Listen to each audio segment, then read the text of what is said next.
Hi friends, welcome to सुजी पाठशाला। आज आम पंचम श्रेणी जो रही आम विचित्र विश्व बा आम चतुर्पार्श्वर पृथ्वी तार प्रथम एककर द्वितीय पाठर आज आम क्वेश्चन आंसर करवा विथ डिस्कशन भी। जो प्रथम एककर द्वितीय पाठ बा एक नदीर कहानी यही विषय आम यार डिस्कशन करवा बुझेगा तार शेष क्वेश्चन आंसर भी करवा। तो से कौन कही केउठारु आरंभ मु केउठारु शेष पाद नाही मोर जाए बहु दूर जह्न तारा तले क्षेत जंगल रे गछ को बंचाई तुम तृष्णा भी हरई पर्वतरु बाहरी सागर मिसई मु किए हाँ मु एक नदी मु गोदावरी पश्चिम घाटर उच्चरे महाराष्ट्र त्रयंबकेशरु मोर उत्पत्ति जदिओ मु एक झरणा भाव आरंभ हुए मु जेतेबेले भूमि देई गति करे वर्षा जल एवं अन्य झरणा मो सहित मिसी जाए यह मते प्रशस्त एवं शक्तिशाली करिथाए जोड़ी होउतिबा छोट झरणा गुड़िक हेउची मोर शाखा नदी मु बंगोपसागर मिसिया पूर्व 1465 किलोमीटर यात्रा करे और गंगा नदी पर मु भारतर द्वितीय दीर्घतम नदी ताने जो प्रश्न आसे जे भारतर प्रथम दीर्घतम नदी ना कौन आम उत्तर लिखिपर गंगा नदी और द्वितीय क्वेश्चन दी आसे भारतर द्वितीय दीर्घतम बा बृहत्तम नदी ना कौन आम लिखा गोदावरी नदी है। ओडिशा रे इंद्रावती नदी मो सहित मिशिची ताने गोदावरी सहित किए मिशिची इंद्रावती। एवं प्रश्न प्रश्न कौन देती निम्न दिया चित्र देखी प्रश्न गुड़ी उत्तर लेख गोदावरी नदी केउं राज्यद्वीप रहित होती गोदावरी नदी में तैयारी होता एक बंध बा वन्यप्राणी अभयारण्य नाम लेख गोदावरी नदी गतिपथर अन्य क्यों छोट नदी आसी मिशिंट। तो यही तीनटार क्वेश्चन आम देखा ए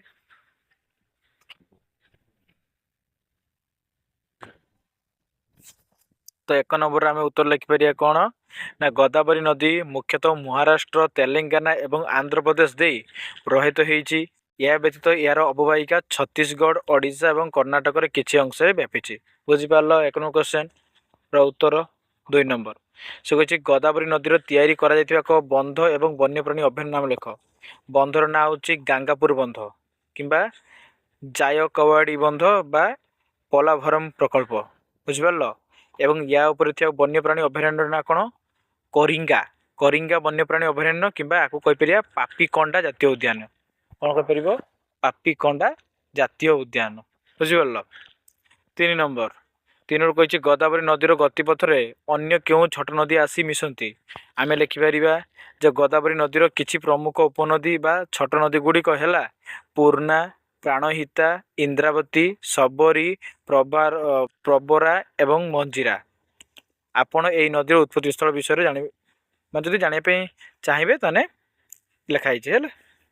अच्छा यार उत्तर आम लिखिदेचु तापर पढ़िया आगू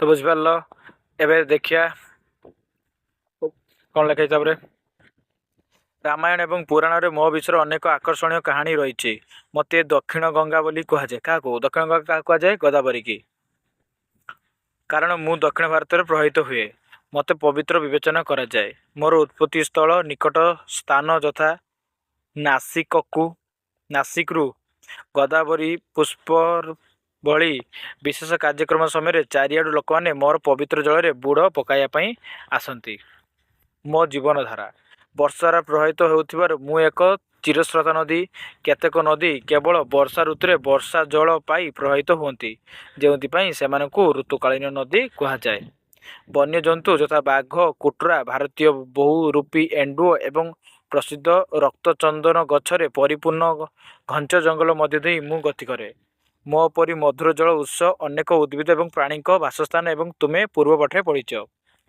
समुद्र रे मिसिया समय मु अनेक छोट छोट शाखार विभक्त होई मुहाण गठन करे मो मधुर जल सेठे समुद्र लुणी जल सहित मिसी थाए जो स्थान रे मोर यात्रा शेष हुए से स्थान को करिंगा हेन्ताल बण कहती ताने से कौन कहला जे गोदावरी जोटी शेष हुए से स्थान को ना कौन कहती करिंगा हेन्ताल बण।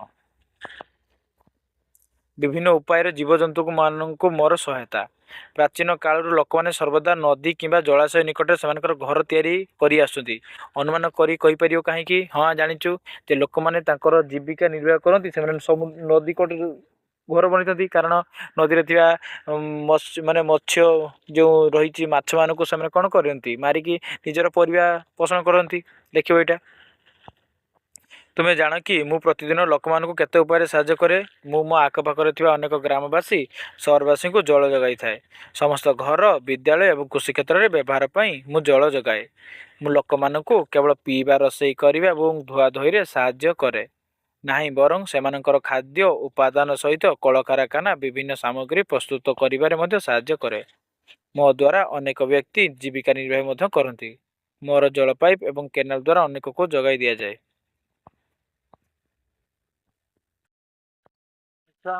ଆଜ୍ଞା।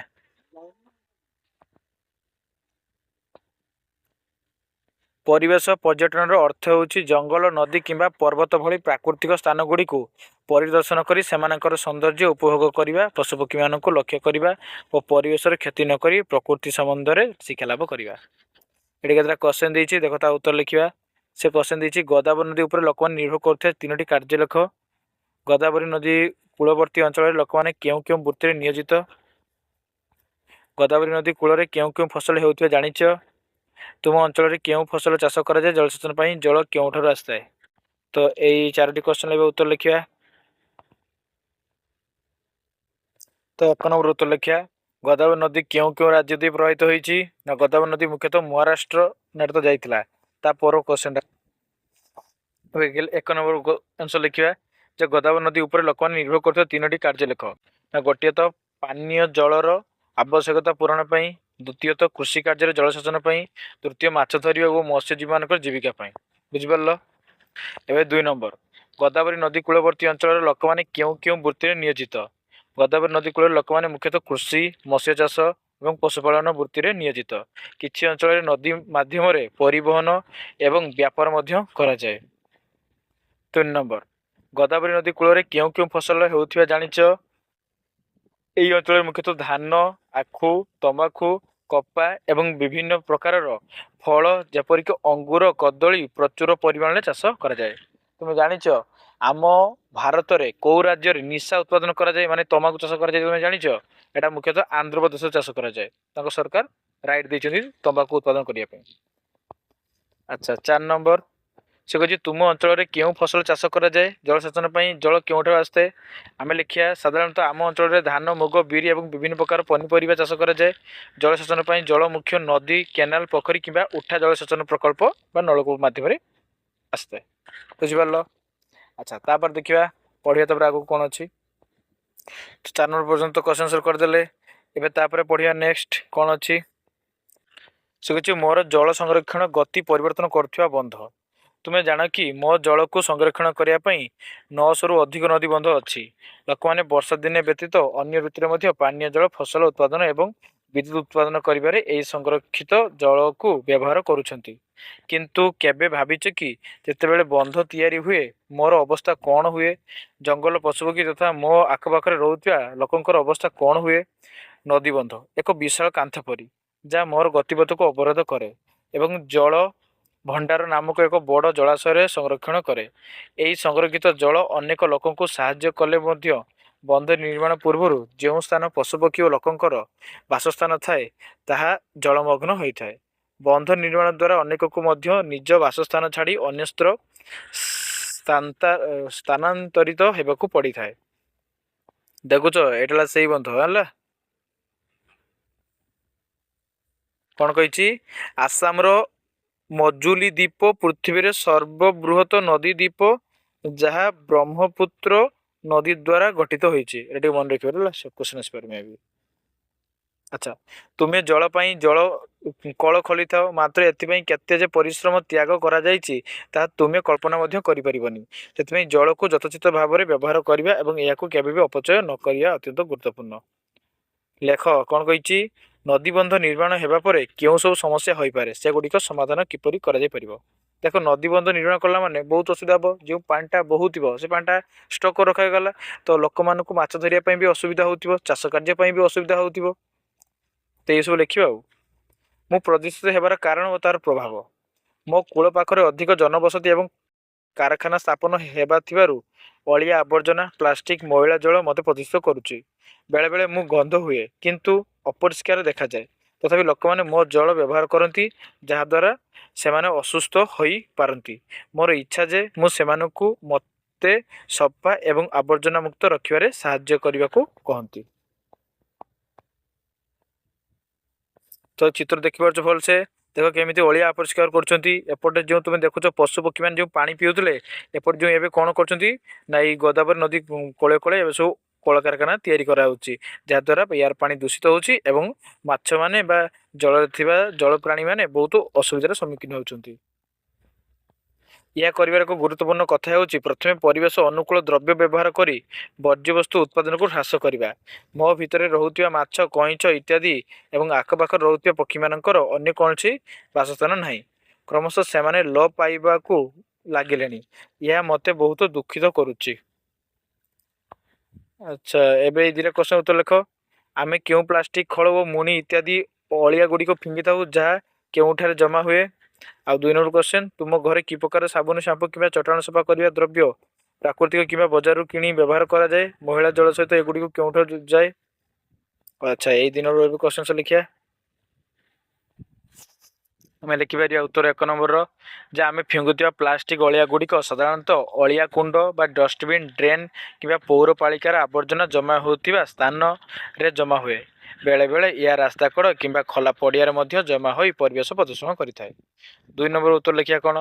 ସାଧାରଣତଃ ଘରେ ବଜାରକୁ କିଣାଯାଉଥିବା ରାସାୟନିକ ସାବୁନ, ଶ୍ୟାମ୍ପୁ ଓ ଲିକ୍ୱିଡ୍ କ୍ଲିନର ବ୍ୟବହାର କରାଯାଏ। କିଛି କ୍ଷେତ୍ରରେ ପ୍ରାକୃତିକ ଦ୍ରବ୍ୟ ଯେପରିକି ରିଠା ବା ଶିଖାଖାଇ ମଧ୍ୟ ବ୍ୟବହୃତ ହୁଏ। ବ୍ୟବହାର ପରେ ଏହି ସବୁ ଜିନିଷ ମଇଳା ଜଳ ସହିତ ନର୍ଦ୍ଦମା ବା ଡ୍ରେନ୍ ଦେଇ ଶେଷରେ ନଦୀ, ପୋଖରୀ କିମ୍ବା ଅନ୍ୟାନ୍ୟ ଜଳାଶୟରେ ମିଶିଥାଏ। ଆଚ୍ଛା, ତାପରେ ପଢ଼ିବା କ'ଣ ଅଛି। ତୁମ ପିତାମାତା କିମ୍ବା ବୟସ୍କମାନଙ୍କୁ ପଚାର ସେମାନେ ଯେତେବେଳେ ତୁମ ବୟସର ହୋଇଥିଲେ ସେତେବେଳେ ତୁମ ଘର ପାଖରେ ଥିବା ଜଳାଶୟରେ ଅବସ୍ଥା କିପରି ଥିଲା। ତ ବହୁତ ସ୍ୱଚ୍ଛ ଥିଲା କିନ୍ତୁ ଏବେ ଆଉ ସେମିତି ନାହିଁ। ବର୍ତ୍ତମାନ ସେହି ଜଳାଶୟର ଅବସ୍ଥା କିପରି ଅଛି? ବହୁତ ଦୁର୍ଗନ୍ଧ କରୁଛି। ଲୋକମାନେ ସେଟା ଗାଧୁଆ ତ କିଛି କରୁନାହାନ୍ତି, ଖାଲି ଅଳିଆ ପକାଉଛନ୍ତି। ଆଚ୍ଛା, ଦେଖିପାରୁଛ ତ ଚିତ୍ର କେମିତି କ'ଣ ହେଇଛି। କାର୍ଯ୍ୟ 2, 3।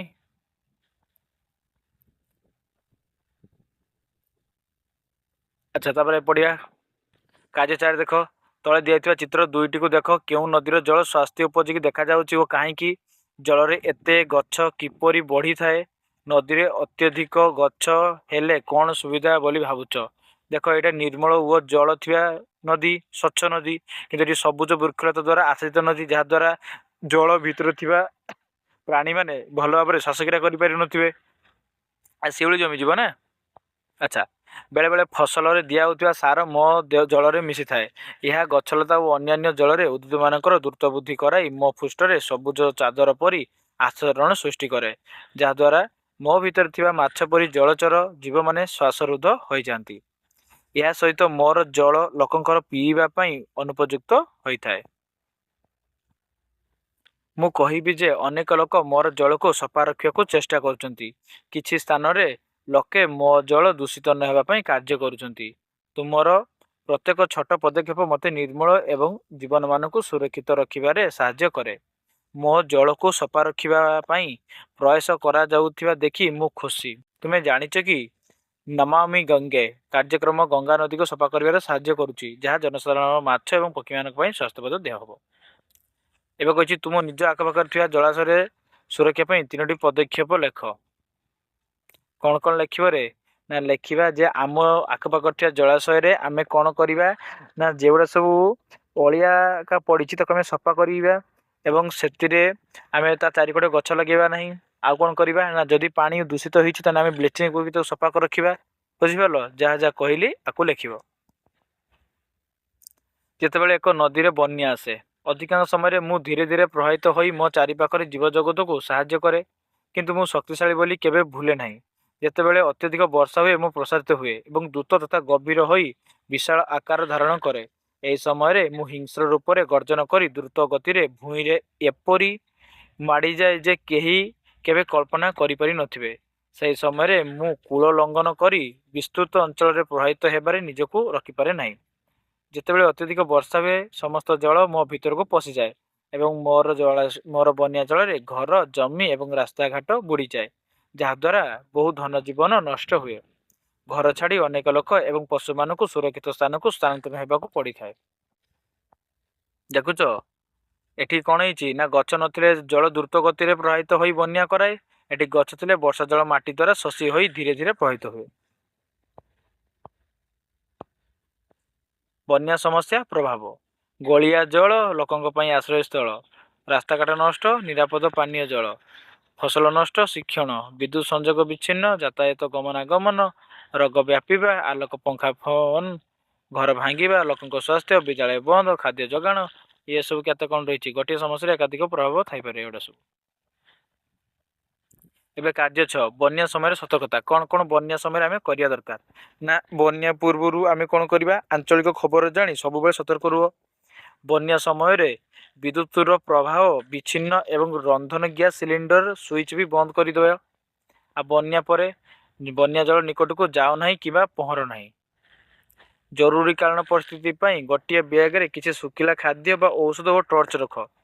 बन्या समय जल भीतर को जाओ ना कि डिओ ना। वैद्युतिक तार को छुओ ना। निरापद स्थान को स्थानांतर प्रक्रिया को बुझ और निरापद विकल्प पथ बाछ। जल उच्च स्थान जाई आश्रय निय। निरापद घोषणा न हेबा पर्यंत निज घर कि बन्या अंचल को जाओ ना। बन्या जल आसिया पूर्व सुरक्षित स्थान को चली जाओ। स्थानांतर संबंधी सूचना को पालन कर। निजे सुरक्षित अल्प अच्छ बोली परिवार सदस्य को जनाओ। बन्या प्रवण अंचल घरे जरूरीकालीन जिनिस यथा बाली बस्ता सीढ़ी दौड़ी इत्यादि रख। गाई गोरु को निरापद स्थान को नहीं जाओ। बन्या पर घर को घेरी फेरी घर आखपाख अंचल को रोग एवं संक्रमण मुक्त रख। कार्य 7 बन्या नियंत्रण बन्या होता क्षयक्षति ये सब लिखा ये किसी दरकार नहीं। हाँ मैंने यही जिन सब निज पाख रखा दरकार बन्या समय ना बड़ असुविधार तुम्हें सम्मुखीन हो। जो नदी सुखी जाए ये कौन लगे इलिशी परी केतक माछ अंडा देवाकू समुद्र नदी को आसती माछर एतादृश्य स्थानांतरण प्रकृतिर एक आश्चर्यजनक घटना। जितेबाला नदी सुखी जाए जितेबाला मु किसी अंचल बन्या करे और लोक मैंने बहुत व्यस्त हुंती किंतु सेतेबेले मु सुखी जाए यह मध्य लोकों बड़ समस्या सृष्टि करिछि। बिना जल गोटे दिन टिके चिंता कर सहज नुहे ठीक तो 1 नंबर 2 नंबर दी कौन क्वेश्चन जदि तुम घरे दिन सारा जल न थाए तेबे तुम्हें कौन कर आमको बहुत असुविधार सम्मुखीन होगा। तो जल न रही आम जा पड़ोशी पाखर जल आना पाखर ट्यूबवेल बोरवेल पोखरी में पा आना तो आमको बहुत असुविधा होता है ना। जदि गोटे सप्ताह जल न थाए तेबे कौन हे तुम्हें किपरि गाधोइब किपरि रोषेई कर कि परिष्कार परिच्छन्न कर तुम्हें जल आने क्यों स्थान को जीव ये बहुत आमको बहुत असुविधा सम्मुखीन होते पड़ो गाधा गुधी सबकि जो बहुत दिन धरी जल मिले ना से लोक मानू घर छाड़ी जल मिलुवा स्थान को जावाक पड़ी था। केवल मनीष मान नुहे पशुपक्षी मैंने समान नष्ट कष्ट हुए सौभाग्यवशतः से मु सब जल दिए और वर्षार प्रभावित होता है तेरे मु सब समस्त जत्न ने जारी रही पारे। तुम्हें जानच कि 2019 मसीह चेन्नई जल भंडार सुखी जाइथिबारु अन्य जिलार स्वतंत्र ट्रेन रे जल जोगाण करने को पड़ता। अपरपक्षे 2022 मसीहा बेंगालुर प्रबल वर्षा हो घरे और रास्ताघाट में जल माड़ी जाइथिला। यह दर्शाई जल भाव और जल बहुलता जीवन को प्रभावित करे तेणु कहुई जल विहुने सृष्टिनाश जल बहुले सृष्टिनाश। किसी स्थान लोक मैंने जल एटीएम व्यवहार करती जहाँ एक स्वतंत्र मेसीन ए कार्ड किंबा मुद्रा पकेले विशुद्ध पानीय जल पाई थाए। यही पदक्षेप गुड़िक आमको जल को विज्ञ भाव में व्यवहार कर भविष्य या सुरक्षित रखार साहाय्य करे। आम कहीपर जातीय जल मिशन सारा भारत में लोक मान जलर यथोचित व्यवहार और परिचालन कर साहाय्य करने कार्य करे। मो कहानी शुणुवाई धन्यवाद किंतु मते तुमर साहाय्य दरकार जितेबले तुम्हें जल संरक्षण कर वृक्षरोपण करी कि मो जल दूषित होगा दियो ना से मु जाने जे तुम्हें मते भल पाउच। मन रख छोट छोट कार्य बड़ परिवर्तन आनीपे। तुम्हें समस्ते प्रतिदिन छोट छोट कार्य कर जल संचय कर आवश्यकता अनुसार जल व्यवहार कर और नष्ट होगा दियो ना। दांत घसिया समय जल टैप बंद कर दियो। पानीय जल को नष्ट कर ना। जल टैप लीक थिले सजाड़ापी वयस्क को सहायता नियो। फल और पनीपरिया धुआ जल को नष्ट नक गचरे दे पुनः व्यवहार कर। सांगसाथी और परिवार समस्त को जल संरक्षण करने प्रवर्ताओ। मन रख प्रति जलबुंदा आम मूल्यवान। एबे आमे क्वेश्चंस करवा 1 नंबर रु 8 नंबर पर्यंत। 1 नंबर कही क्यों क्यों नदी आम राज्य मध्य प्रवाहित होती से आमे क्यों क्यों कार्य व्यवहार करूँ और से मध्य बंधा। अच्छा हाबे एबे 1 रु 8 पर्यंत क्वेश्चंस लिखा। तो 1 नंबर क्यों क्यों नदी आम राज्य मध्य प्रवाहित होउची। उत्तर आम ओडिशा राज्य मध्य महानदी ब्राह्मणी बैतरणी ऋषिकुलिया वंशधारा एवं सुवर्णरेखा भली मुख्य नदी गुड़िक प्रवाहित होउचंती।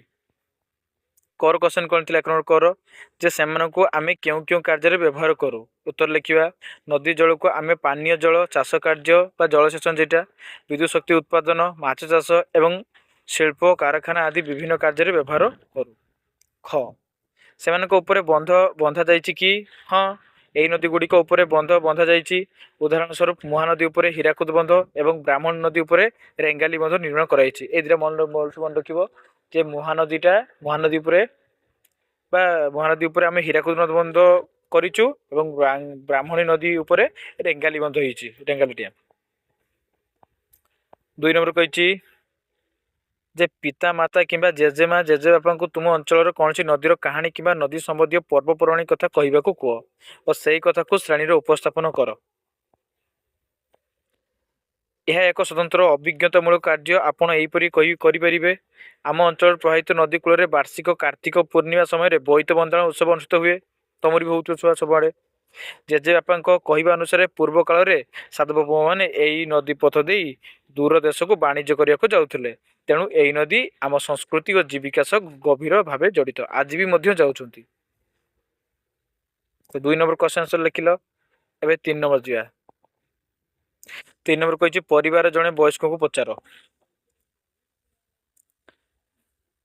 से छोट थिला बेले नदीर अवस्था कौन थिला। उत्तर लिखा से माने छोट थिबा समय नदीर जल अति निर्मल और स्वच्छ थिला। नदीर प्रचुर परिमाण में पानी रोहुतिला एवं अनेक माछ मध्य देखा जाउथिले। ख सही समय आज पर्यंत कौन सब परिवर्तन होइछि ना आज पर्यंत नदीर अनेक अवनति घटी। सहर और कारखाना वर्ज्यवस्तु मिसवा जो नदी जल प्रदूषित हो जाइछि एवं पटुमाटी जमी हेतु नदीर गभीरता कमी जाइछि। 4 नंबर पूर्व लोक मैंने नदी कूलिया अंचल ग्राम बा सहर स्थापन करुले कहीं आग भली बर्तमान नदी आम सेहीपरि गुरुत्वपूर्ण कि हाँ ना पूर्व काल में गमनागमन सहज सुविधा और पानीय जलर उपलब्धता एवं चाष कार्य उर्वर माटी मिलुथिबारु लोक माने नदी कूल बसति स्थापन करुले। हाँ बर्तमान आज आम सेहीपरि गुरुत्वपूर्ण कारण बृहत सहर गुड़िक जल आवश्यकता पूरण एवं कृषि कार्य आमे आज भी नदी उपरे संपूर्ण निर्भरशील। 5 नंबर यदि तुम ग्राम किंबा सहर पाखरे थिबा नदी सुरक्षा नुआ नियम करिवो तेबे से गुड़िक कौन हेबो। उत्तर लिखा ना नदीर सुरक्षा निम्नलिखित नियम गुड़िक करे। 1 नदी पठारे वर्ज्यवस्तु किंबा प्लास्टिक पकाइबा संपूर्ण निषेध करा जिवो। कारखाना दूषित जल को शोधन न करी नदी को छाड़ा जिवो नहीं। नदी कूल सुरक्षा व्यापक वृक्षरोपण करा जिवो। 6 नंबर केतेबेले तुमे जल नष्ट करिछ से कथा भाव सेतेबेले आउ कोन करिथिले जल संरक्षण करि पारथंतो ना अनेक समय ब्रश कला बेले किंबा हाथ धोइला बेले कल खोला रखी मु जल नष्ट करिछि सेही समय आवश्यकता नथिला बेले जलटी को बंद रखिथिले बा मग किंबा बाल्टी रे नेई व्यवहार करिथिले प्रचुर जल संरक्षण करि पारिथांती। तो 6 नंबर बुझी पारलो। एबे 7 नंबर दिबा दैनंदिन व्यवहृत सामग्री को व्यवहार करी सरल जल छणा यंत्रटी प्रस्तुत करि कि हाँ एतरे कौन कौन रहिबो काहेकि। उत्तर लिखिया हाँ या प्लास्टिक बोतल साहाय्य एक सरल जल छणा यंत्र प्रस्तुत कर सामग्री ओ कारण एतरे तुला चारकोल बा कोयला गुंड सरू बाली छोट पथर खंड स्तर स्तर हो कहीं ना पथर बाली जल थिबा बड़ और सरू मैला गुंड को अटकाई थाए एवं कोयला गुंड जलर दुर्गंध और क्षतिकारक रासायनिक पदार्थ को शोषि नहीं जल को सफा रखी था। देखुच कोयला केते आमर काम आसुची। 8 नंबर गोटे नदी कूल नूतन सहर परिकल्पना कर एथि कौन पदक्षेप नेब ना नदी को परिष्कार रखिबारे सहर आवर्जना परिचालना ଜଳ ଶୋଧନ କାରଖାନା ସ୍ଥାପନ କରାଯିବ ଯଦ୍ୱାରା କୌଣସି ଦୂଷିତ ଜଳ ସିଧାସଳଖ ନଦୀକୁ ଯିବ ନାହିଁ।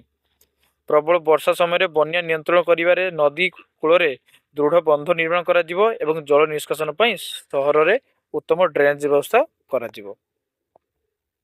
ଲାଷ୍ଟ ୱାନ୍, ଗ୍ରୀଷ୍ମ ଋତୁରେ ମଧ୍ୟ ସବୁବେଳେ ସମସ୍ତଙ୍କ ପାଇଁ ଯଥେଷ୍ଟ ଜଳ ମିଳିବା ନିଶ୍ଚିତ କରିବାରେ ସହରରେ ବୃହତ ଜଳାଶୟ ବା କୃତ୍ରିମ ହ୍ରଦ ତିଆରି କରାଯିବ ଏବଂ ବର୍ଷା ଜଳ ଅମଳ ବା ରେନ୍ ୱାଟର ହାର୍ଭେଷ୍ଟିଂକୁ ବାଧ୍ୟତାମୂଳକ କରାଯିବ, ଯାହା ଗ୍ରୀଷ୍ମ ଓ ଋତୁରେ ଜଳାଭାବ ଦୂର ରଖିବ।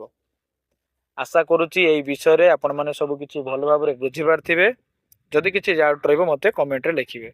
Thank you.